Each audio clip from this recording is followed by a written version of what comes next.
আজকে শান্তিপুর পঞ্চায়েত সমিতিতে যে ক্লাস্টার বা গোষ্ঠীর যে ভোট, সেই ভোটটা হলো।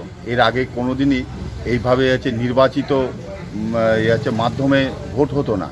তবে শান্তিপুরবাসী বা শান্তিপুরের মানুষ জানলো গোষ্ঠী কী জিনিস, বা গোষ্ঠী সম্পর্কে মানুষের অভিজ্ঞতা আসলো, যেটা তৃণমূলরা আগে সিলেকশন করে নিজেদের মতো নিজেরা করে অর্থ লুট করতো।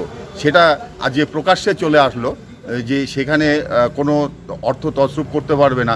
মানুষ জানতে পারবে যে একটা গোষ্ঠী আছে, সেই গোষ্ঠীতে কি কি আসে, কি হয় না হয়, পুরো ব্যাপারটা ক্লিয়ার হয়ে গেল। এটা নির্বাচনের মাধ্যমে করানো হলো। আজকে কোন কোন জিপির ভোট হলো? আজকে 3টে জিপির ভোট হলো। বাবলা, আরবাদি 1 এবং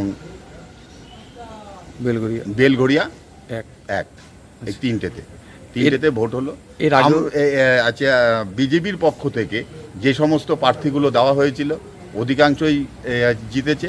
এখানে বিজেপি বীজ পুঁতল, আগামীতে এই বীজ বটবৃক্ষের আকারে ধারণ করবে। কিন্তু যদি মনে করে, তৃণমূলীরা যদি মনে করে যে আমরা জিতে গিয়েছি, সম্পূর্ণ ভুল ধারণা। 26-এর পরে সমস্ত কিছু পাল্টে যাবে।